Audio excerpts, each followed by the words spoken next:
Welcome to Productive Joy with Dr. Christy, where fun meets action. Hi, friends. Welcome to Productive Joy. I cannot wait to introduce you to my friend, Courtney Hamm, today. Courtney is so many fantastic things, both personally and professionally. She's an association aficionado. She is an efficiency expert and a chaos coordinator. She also loves to read. She is a foodie. She claims to be an amateur sommelier, although it's really just that she loves wine. And she is a recent fiance to Grant. And today she is our guest on Productive Joy. Welcome, Courtney. Thank you so much for having me. I'm so excited to be here. Yay, and I'm excited to have you. And here's the reality is that we have to get people just as excited as we are. So what would you say to them that would make them go, oh my gosh, I really need to listen to Courtney today? I would probably say that it's just important to go through life being true to yourself, and that with that comes the respect and loyalty of those that matter. And something that I've really learned throughout my career and getting to where I am now is that it doesn't matter your age or, your accomplishments. Like, you can lead people, and it's just kind of really cool to be able to do that. Yeah. Courtney, you are a big deal and you are doing big deal things. So why don't you tell us a little bit about what you did to get to the point where you are now? So our listeners don't know the great things that you do, but why don't you walk us through the process of, okay, so as a little girl, I did this, and then I went to college, and then, here's where I landed, so that we can kind of get a good picture.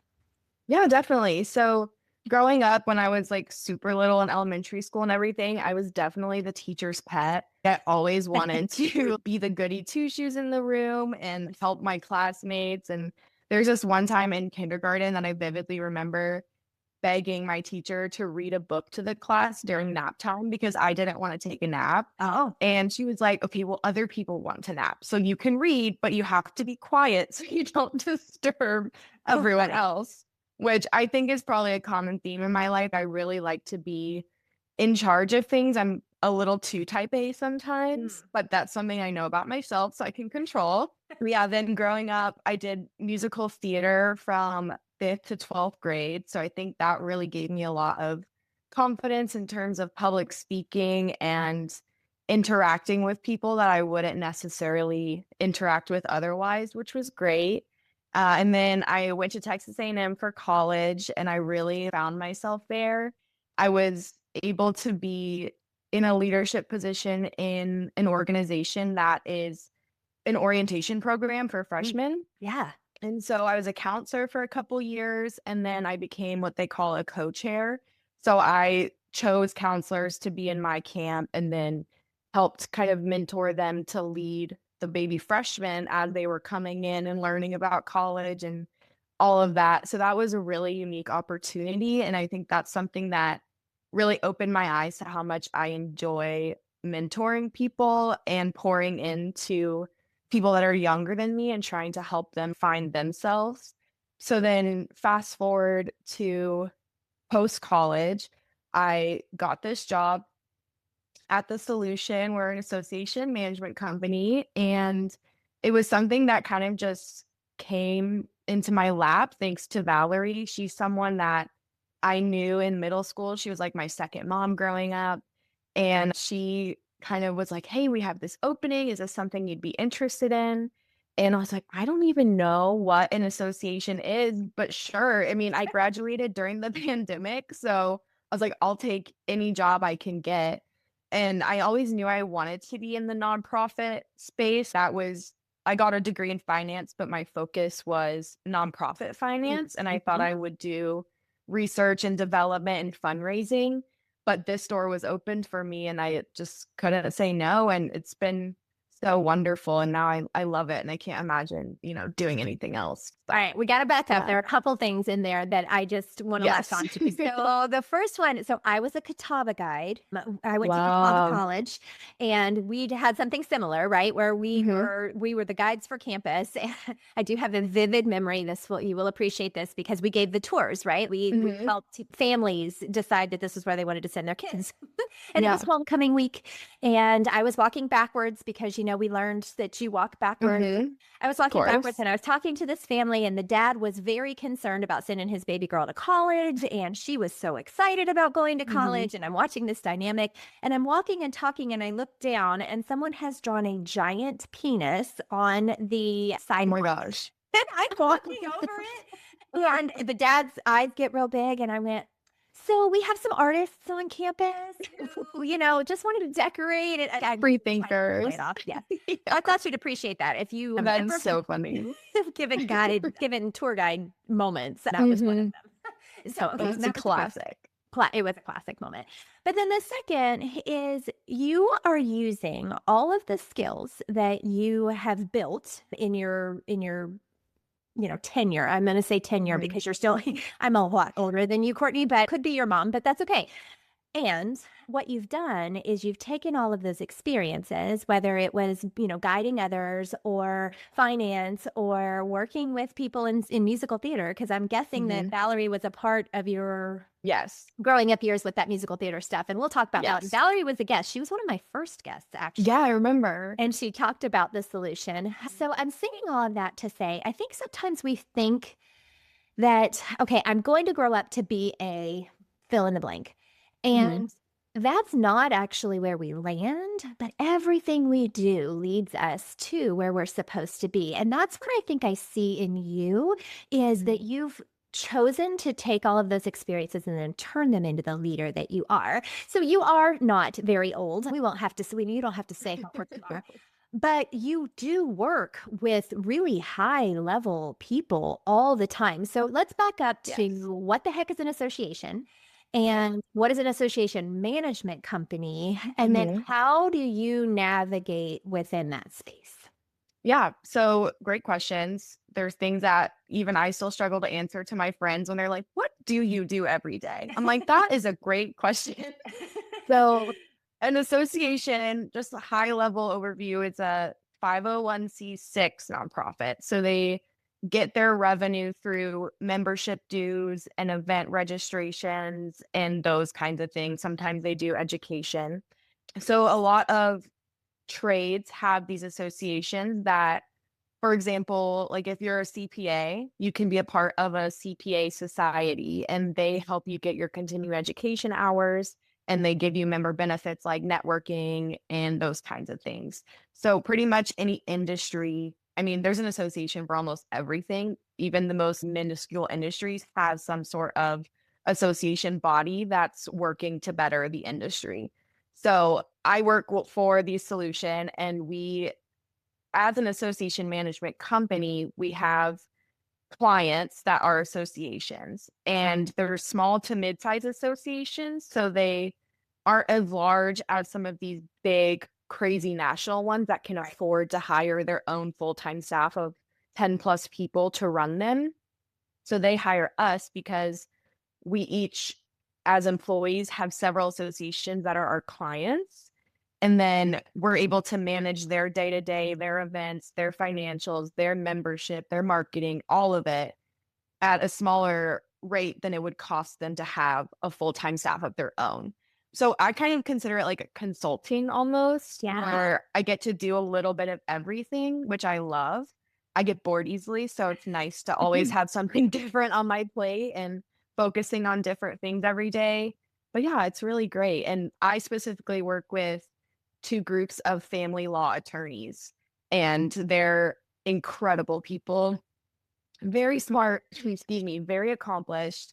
They're all the top in their industry and in the country, which can be intimidating sometimes. But I feel like it's gotten easier as I've grown with them.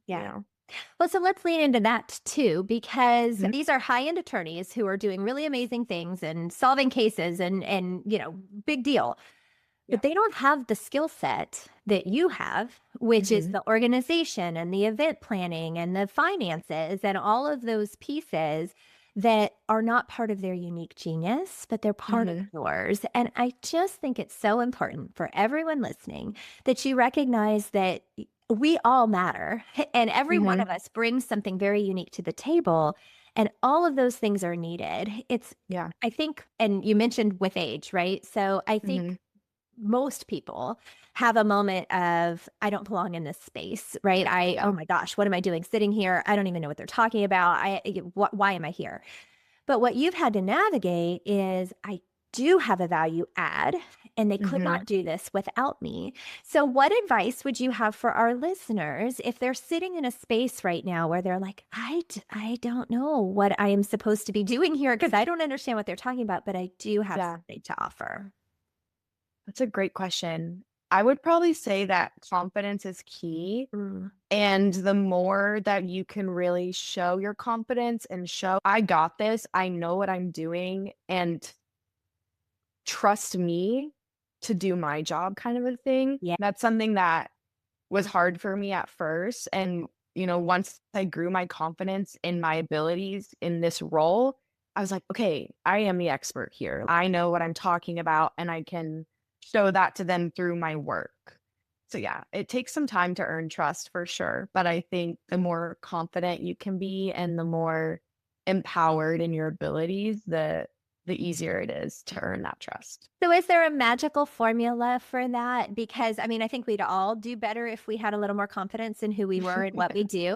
Mhm. But was there an event? Was there a moment? Was there a person who maybe breathed that into you a little bit? Yeah, I mean, I would say there's been a lot of different moments that have all kind of culminated to where I am now. A person would for sure be Valerie. She is so good at, you know, making sure I trust myself. And she gave me early on a lot of important projects to really take ownership of. And I think those helped me build my confidence a lot.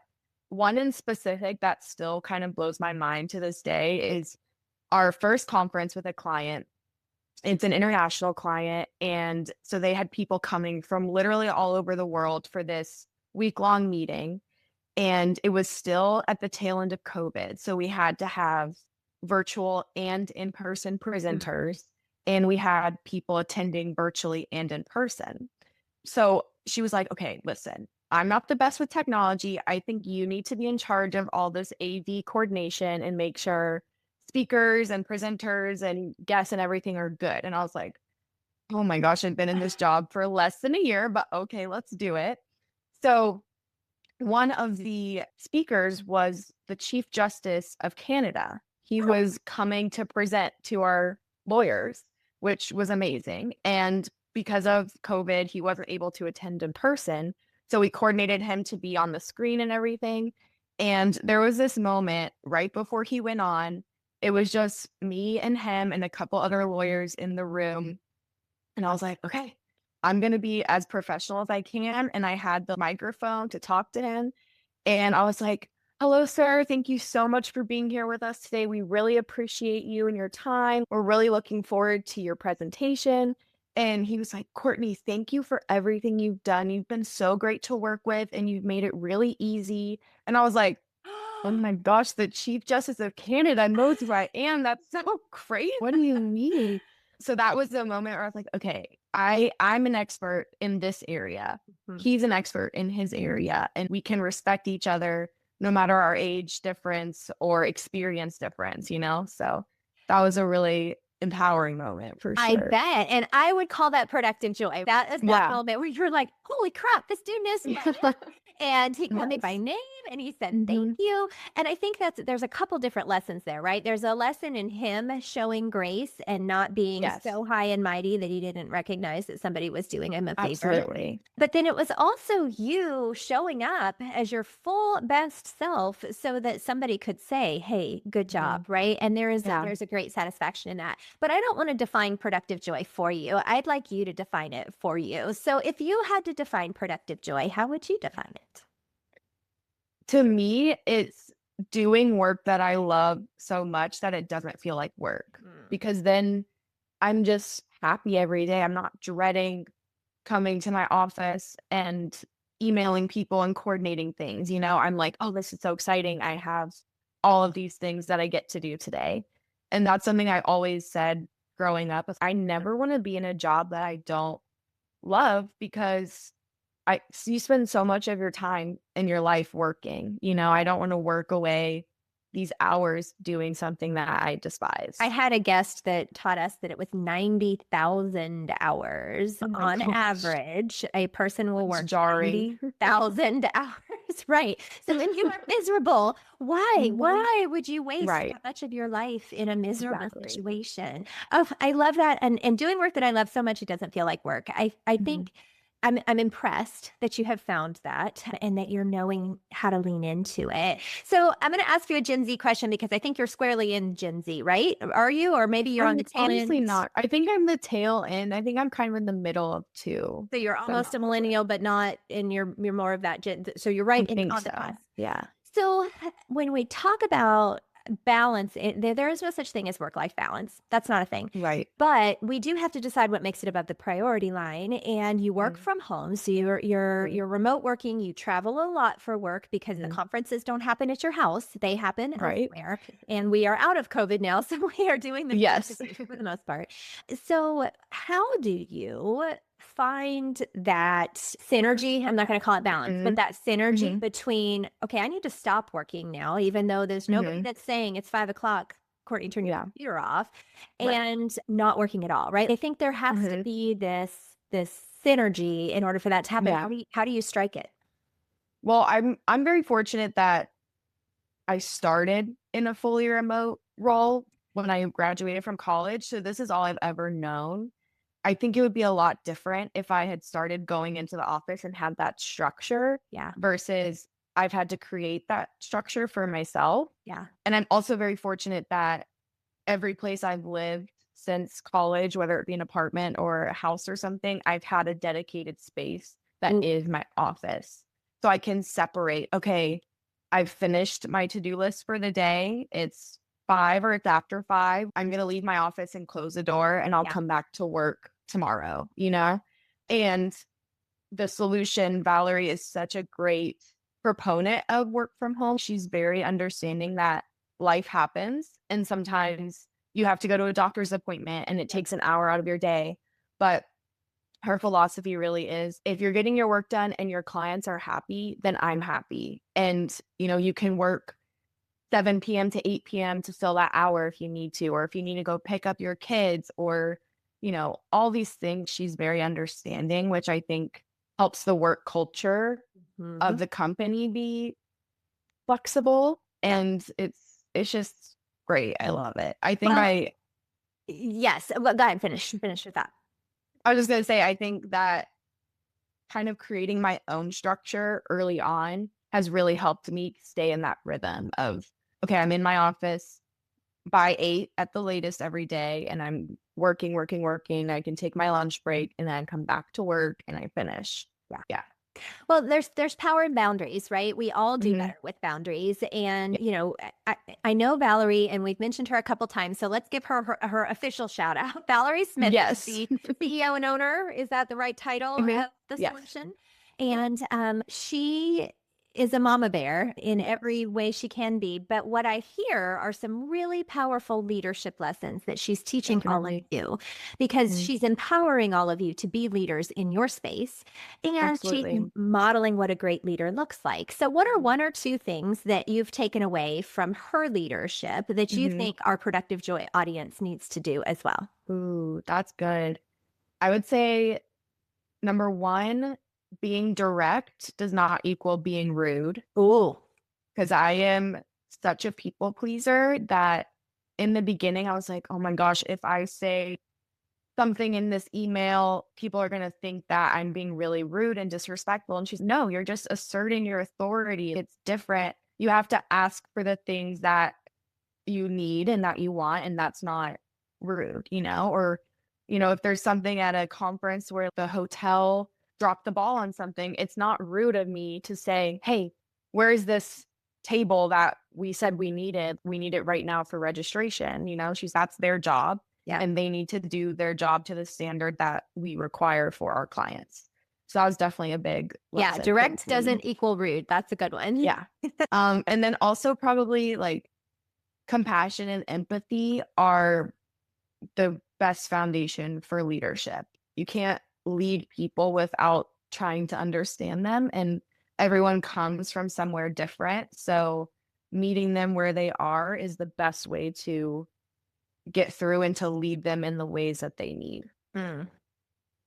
So much power, Courtney. And so I was writing direct doesn't Mhm. equal rude, compassion and empathy. You can't lead people without understanding them.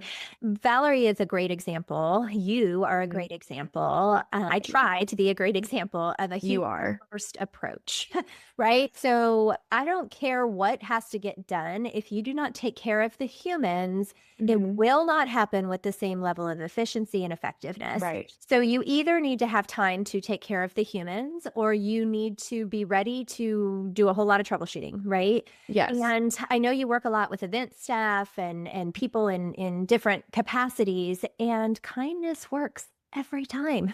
Every time. Yeah. But yet we run into those who don't either abide by that or recognize the power of it. I'm thinking back to your dignitary who said, Mhm. thank you, right? Mhm. That's a perfect example of that humans first leadership. And it's Mhm. why Productive Joy exists.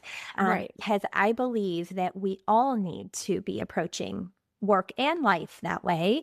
And if we're Yes. not, we better be ready to clean it up because we're Right. definitely going to have a mess on our hands. So Absolutely. to shift gears just a little, my understanding is you have a pretty big project that you're doing, like a big thing happening. Is that true? I mean, Valerie was bragging on you. So why don't you tell us a little bit about this big thing that you have undertaken and what you've learned in that process? Yeah, definitely. So it kind of goes back when I started at the solution. I was the youngest employee by about 30 years, and it was just six of us. And it was great because I learned so much from the women above me and all of their experience. But it was also kind of disorienting because I'm like, oh, there's nobody that's in the same position as me that I can relate to and lean on to help me learn as well. And then as the solution grew, we started hiring people closer to my age. And now, there's people coming on that are 5 years younger than me. I'm like, oh my gosh, I'm not the youngest one anymore. Like, that's so crazy. But something that I've started it's the next gen group at the solution.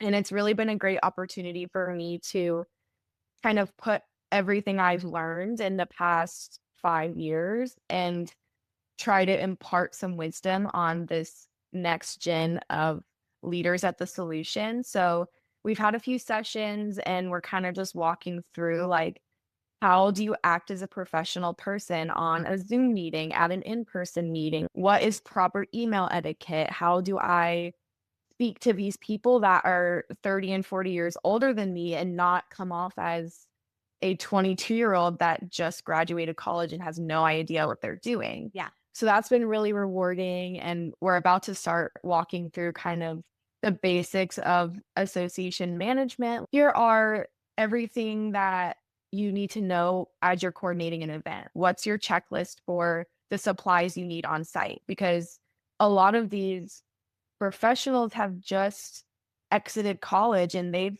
like me, never even been to an association conference, let alone been in charge of running one. So that's been a really cool project for me to take on and kind of help lead the next generation and prepare them for all of the things that I learned in trial by fire. And now it's like I can help them be prepared to succeed without having to fall on their face first. Well, so Ed So that's been really Milet, I cool. think, I don't know if you've heard of Ed Milet, but he's a podcaster and a motivational Mhm. speaker and all that stuff. He says that we're best equipped to help the person we used to be. And I Yeah, think that's that's great. such a good example of Mhm. you choosing not to hoard your brilliance, but instead share it with others. And I hope that this Yeah. is inspirational for those who are listening to say, what talent do I have? And would other people benefit from that talent? You're Yeah. finding that these next gen humans are benefiting. And I'm going to guess that it's going to get big enough that you might branch, right? And you might offer it outside of the solution and it might become kind of your brand of you're not in this alone, right? Like, Yeah. so I say it often, we've never done this before, right? Right. Like I've never been a 49-and-a-half-year-old woman before who is doing Right. exactly the things that I'm doing. But Yeah. somehow, especially when we're younger, we look around and we think everybody has it all together. Nobody, Yes. nobody has it all Nobody. together. It's crazy. I know. And it's like we're all just faking it till we make it. Uh-huh. But it's having the confidence to fake it Yeah. that doesn't let people know you're faking it, Yeah. you know? It's kind of crazy. Courtney, you are such a gift and I have known this about you since the minute I met you, but today you gave that gift to our Productive Joy audience, and I am so grateful for that. I'm so grateful that you have chosen to be this light to everyone who knows you. So thank you for choosing to spend your time with me today. Are you willing to do some rapid fire questions? Yes. And thank you That's so so much fun. for having me. You know, I adore you. So this has been so wonderful. Well, Thank and Courtney, you. here's the part that's important. The people that are listening may want to find you. So, what's Yeah. the best way for them to find Miss Courtney Hamm? Probably LinkedIn. Just Perfect. Courtney Hamm. That's me. And it's two Name change M's. coming soon. I was gonna Yes. say loading. Do you have a date set? Yes, August 29th. I'm so Oh, excited. congratulations. That's going to be here Thank before you know it. you. I It know. happens It's flying really by. fast. So Yeah. enjoy the moments. And if Jason and I can help with the marriage side of things, we do that. We, Thank we you. do Yes, I a whole lot of appreciate marriage that. mentoring. So, okay. Yes. Question number one. What Okay. is your definition of fun? Probably anything to do with my fiance and my friends. We just all have the best time when we're together, and we can literally be in our pajamas on the couch, like looking at TikTok, and we're just having the best time. So, Oh, I love that. That's pure joy. How do you know yes. that you are showing up as your authentic self? I think when I am comfortable enough to be calm is how I know I'm the most authentic because it's taken a long time to be confident no matter where I am. Mm, Um, but now when I just feel settled and calm, I know I'm good. that's beautiful. How do you channel your best self on your worst days? Literally fake it till you make it. I'm like, why can't I feel good today? Let's just pretend. Let's put on a cute outfit, throw on some makeup, and then eventually I feel better. Oh my gosh, yes. And there is something to be said for putting on makeup. There is just like Yes. this moment of, oh, I'm gonna be okay. Yeah, Somebody exactly. are you tired? And Right. That's paid that. girlhood. Yeah. Right, exactly. Thankful. I'm thankful for that.